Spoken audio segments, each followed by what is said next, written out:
नमस्कार, नेपाल लाइभ समाचारमा स्वागत छ। म डिबी खड्का। सुरुमा प्रमुख समाचार शीर्षकहरू। संसद विघटन सम्बन्धी मुद्दामा जारी सुनवाई अन्तर्गत अब 4 घण्टा मात्र बहसको समय बाँकी। सोमबार बहस टुङ्ग्याएर यही हप्ताभित्र फैसला सुनाउने अदालतको तयारी। कोभिड युनिफाइड केन्द्रीय अस्पताल वीरका प्रमुख कार्यकारी अधिकारी डाक्टर जागेश्वर गौतमद्वारा पदको दुरुपयोग गरे आफ्नै व्यावसायिक साझेदार सुन्दर भुषालको म्याक्सिमिन कर्पोरेसन ट्रेडर्स प्रणालीलाई ठेक्का दिने निर्णय। एमालेका अध्यक्ष केपी ओली र वरिष्ठ नेता माधव नेपाललाई संवादमा ल्याउने दोस्रो तहका नेताहरूको प्रयास असफल। आइतबार दुवै पक्षका नेताहरूले भेटेर गरेको संवादको आग्रह नेपालद्वारा अस्वीकार। कोभिडको दुवै डोज खोप लगाएकामा संक्रमित भए पनि मृत्युबाट 98% बचाउन सक्ने अध्ययनबाट पुष्टि। एउटा मात्र खोपले पनि कम्तीमा 92% जति सुरक्षा प्रदान गर्ने देखिएको विज्ञको भनाइ। र इक्वेडरलाई 3-0 गोल अन्तरले पराजित गर्दै अर्जेन्टिना जारी कोपा अमेरिकाको सेमिफाइनलमा प्रवेश। अर्जेन्टिनाको जितमा कप्तान मेस्सीको उत्कृष्ट प्रदर्शन, 1 गोल गर्दै 2 गोलका लागि उत्कृष्ट पास। अब समाचार विस्तारमा। संसद विघटन सम्बन्धी मुद्दामा जारी सुनवाई अन्तर्गत अब 4 घण्टा मात्र बहसको समय बाँकी रहेको छ। आइतबार सभामुख पक्षका कानुन व्यवसायीले बहस सकाएका छन्। सभामुखका कानुन व्यवसायीको बहस सकिएपछि रिट निवेदक पक्षका कानुन व्यवसायीले जवाबी बहस सुरु गरेका छन्। निवेदकका पक्षबाट आइतबार वरिष्ठ अधिवक्ता रमण श्रेष्ठले बहस गरे। पक्षका कानुन व्यवसायीको जवाबी बहसका लागि 3 घण्टाको समय निर्धारण गरिएको छ। अब पक्षका कानुन व्यवसायीको बहसका लागि 2 घण्टाको समय बाँकी छ। सोमबार रिट निवेदक पक्षका 3 जना वरिष्ठ अधिवक्ताले बहस गर्नेछन्। सोमबार वरिष्ठ अधिवक्ता शम्भु थापा, बद्रीबहादुर कार्की र हरिहर दाहालले रिट निवेदकका पक्षबाट जवाबी बहस गर्नेछन्। पक्षका कानुन व्यवसायीको जवाबी बहस सकिएपछि एमिकस क्युरीले इजलासलाई राय दिने क्रम सुरु हुनेछ। सर्वोच्चको संवैधानिक इजलासले एमिकस क्युरीका लागि 2 घण्टाको समय छुट्याएको छ। पक्षका कानुन व्यवसायीको 2 घण्टा र एमिकस क्युरीको 2 घण्टा गरी संसद विघटनको मुद्दामा अब 4 घण्टा मात्र बहस हुनेछ।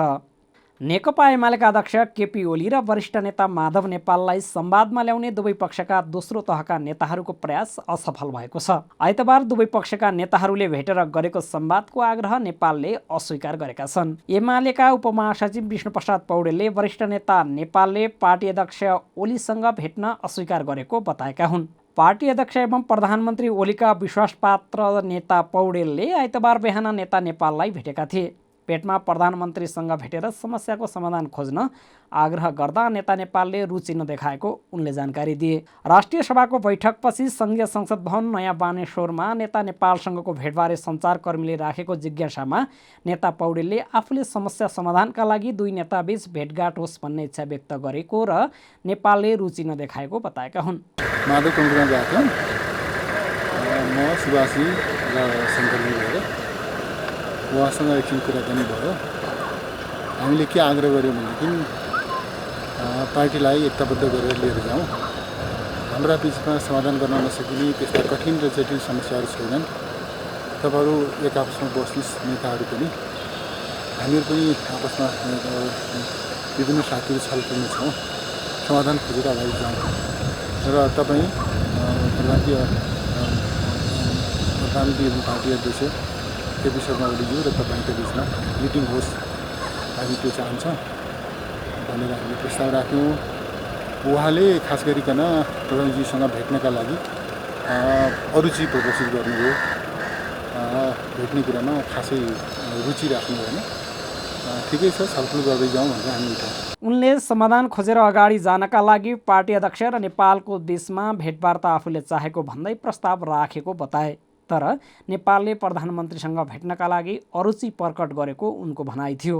नेता नेपालले प्रधानमन्त्रीसँग भेट्ने कुरामा खासै रुचि नराखेपछि आफूहरू ठिकै छ, छलफल गर्दै जाउँ भनेर निस्किएको उनले बताए। नेकपा एमालेको दोस्रो पुस्ताका नेताहरू पार्टी एक राख्न 1 हप्तादेखि लगातार संवाद गरिरहेका छन्। ओली र नेपालबीच यसअघि बिहिबार र शनिबार पनि फोनमा संवाद गराइएको थियो। उक्त संवादमा समेत तिक्ततापूर्ण भएको बताइएको छ।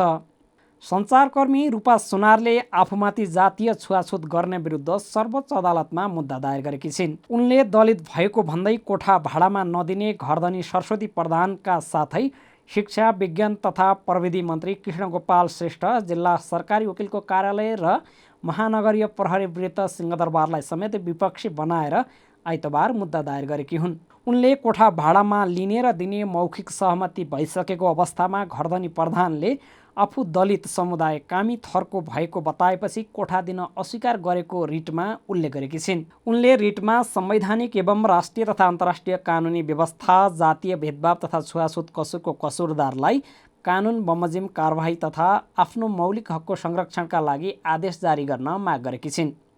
यसैगरी शिक्षा मन्त्री श्रेष्ठले अभियुक्तलाई छुटाउन पदीय ओहदा र सरकारी पद तथा स्रोत समेतको दुरुपयोग गरी प्रहरी कार्यालयमै पुगी अनुसन्धानमा बाधा व्यवधान उत्पन्न गराएकोले तत्काल उक्त पदबाट हटाई निजमाथि जातीय छुवाछुत तथा अन्य सामाजिक भेदभाव कसुर र सजाय ऐन बमोजिम कारबाहीको माग गरिएको छ।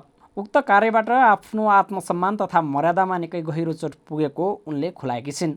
विपक्षीले आफूमाथि जातीय भेदभाव तथा छुवाछुतजन्य कसुर विरुद्ध जातीय छुवाछुत तथा अन्य सामाजिक भेदभाव कसुर र सजाय ऐन 2068 विपरीत कसुरजन्य कार्य गरेको रूपाले उल्लेख गरेकी छिन्।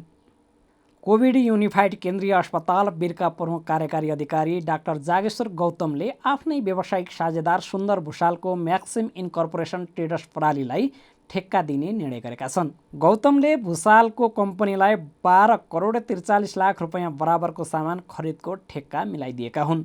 टेन्डरको सूचना आउने बित्तिकै भुषालकै कम्पनीलाई मिल्ने गरी स्पेसिफिकेसन तयार गरिएको बारे नेपाल लाइभले यसअघि समाचार प्रकाशन गरेको थियो। ठेक्का प्रक्रियामा नै सेटिङ भएको भन्दै गौतम विरुद्ध प्रधानमन्त्री कार्यालय, अख्तियार दुरुपयोग अनुसन्धान आयोगदेखि राष्ट्रिय सतर्कता केन्द्रसम्म उजुरी परेका छन्।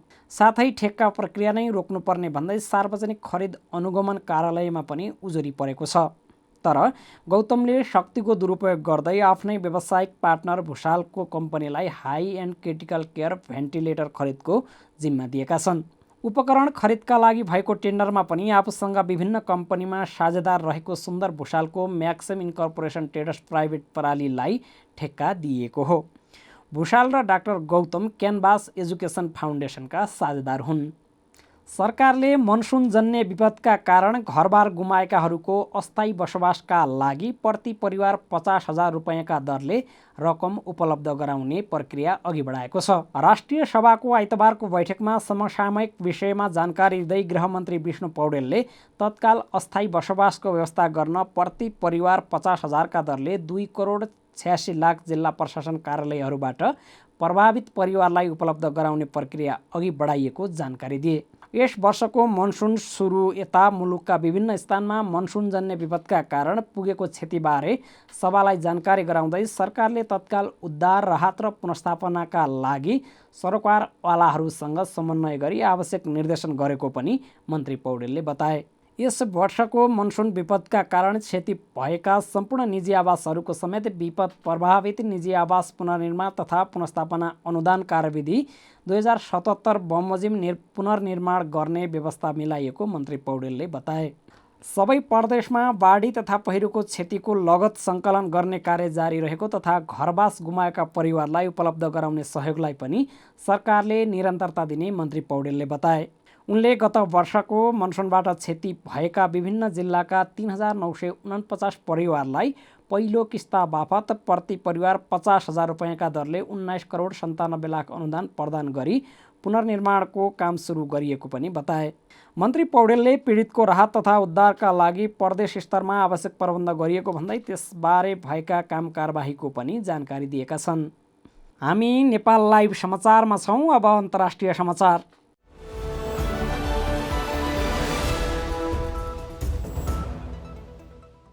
कोभिडको दुवै डोज खोप लगाउँदा यो सङ्क्रमण भएका मानिसहरूलाई मृत्युबाट 98% बचाउन सक्ने एक अध्ययनले देखाएको छ। भारतमा भएको सो अध्ययनले उक्त तथ्य देखाएको बताइएको हो।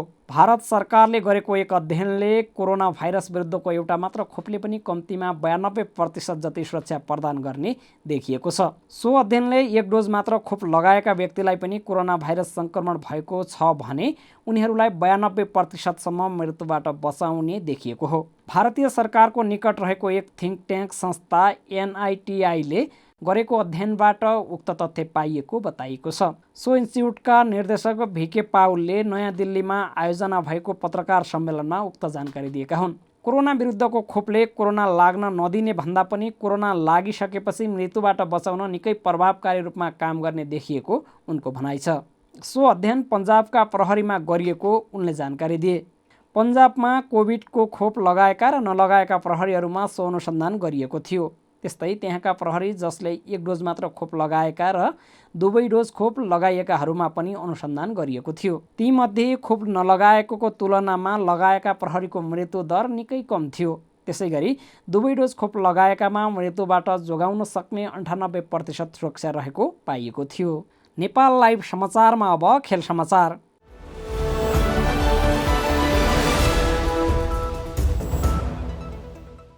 अर्जेन्टिना जारी कोपा अमेरिकाको सेमिफाइनलमा प्रवेश गरेको छ। आइतबार बिहान सम्पन्न खेलमा इक्वेडरलाई 3-0 गोल अन्तरले पराजित गर्दै अर्जेन्टिना अन्तिम 4मा पुगेको हो। अर्जेन्टिनाको जितमा कप्तान लियोनल मेस्सीले उत्कृष्ट प्रदर्शन गरे। उनले 1 गोल गरे भने 2 गोलका लागि पास मिलाइदिए। अर्जेन्टिनाका लागि लाउटारो मार्टिनेज र रोड्रिगो डेले 1-1 गोल गरेका छन्। खेलको 40औं मिनेटमा रोड्रिगोले 1 गोल गर्दै अर्जेन्टिनालाई अग्रता दिलाएका थिए। मेस्सीको पासलाई पेनाल्टी क्षेत्रभित्र अनमार्क रहेका डेले सहजै गोल गरेका थिए। खेलको 84औं मिनेटमा मार्टिनेजले गोल गर्दै अर्जेन्टिनाको अग्रता दोब्बर बनाए। उनले कप्तान मेस्सीकै पासमा गोल गरेका थिए। खेलको 93औं मिनेटमा कप्तान मेस्सीले फ्री किक मार्फत गोल गर्दै अर्जेन्टिनालाई शानदार जिततर्फ अगाडि बढाए। डिमारियालाई इक्वेडरको डिफेन्डरले पेनाल्टी क्षेत्रभन्दा थोरै बाहिर लडाएपछि अर्जेन्टिनाले फ्री किक पाएको थियो। फाइनल प्रवेशका लागि अर्जेन्टिनाले कोलम्बियाको सामना गर्नेछ भने अर्को सेमिफाइनलमा पेरु र ब्राजिल भिड्नेछन्। समाचारको अन्त्यमा प्रमुख समाचारका शीर्षकहरू फेरि एकपटक। संसद विघटन सम्बन्धी मुद्दामा जारी सुनवाई अन्तर्गत अब 4 घण्टा मात्र बहसको समय बाँकी। सोमबार बहस टुङ्ग्याएर यही हप्ताभित्र फैसला सुनाउने अदालतको तयारी। कोभिड युनिफाइड केन्द्रीय अस्पताल वीरका प्रमुख कार्यकारी अधिकारी डाक्टर जागेश्वर गौतमद्वारा पदको दुरुपयोग गरे आफ्नै व्यावसायिक साझेदार सुन्दर भुषालको म्याक्सिमिन कर्पोरेसन ट्रेडर्स परालीलाई ठेक्का दिने निर्णय। एमालेका अध्यक्ष केपी ओली र वरिष्ठ नेता माधव नेपाललाई संवादमा ल्याउने दोस्रो तहका नेताहरूको प्रयास असफल। आइतबार दुवै पक्षका नेताहरूले भेटेर गरेको संवादको आग्रह नेपालद्वारा अस्वीकार। कोभिडको 2 डोज खोप लगाएकामा संक्रमित भए पनि मृत्युबाट 98% सम्म बचाउन सक्ने अध्ययनबाट पुष्टि। एउटा मात्र खोपले पनि कम्तीमा 92% जति सुरक्षा प्रदान गर्ने देखिएको विज्ञको भनाइ। र इक्वेडरलाई 3-0 गोल अन्तरले पराजित गर्दै अर्जेन्टिना जारी कोपा अमेरिकाको सेमिफाइनलमा प्रवेश। अर्जेन्टिनाको जितमा कप्तान मेस्सीको उत्कृष्ट प्रदर्शन, 1 गोल गर्दै 2 गोलका लागि उत्कृष्ट पास। नेपाल लाइभ समाचार आजलाई यति नै। यस्तै हाम्रा अन्य कार्यक्रम नेपाल लाइभको Facebook page, YouTube channel, Twitter र हाम्रो वेबसाइट नेपाललाइभ.com मा पढ्न र हेर्न सक्नुहुनेछ। नमस्कार।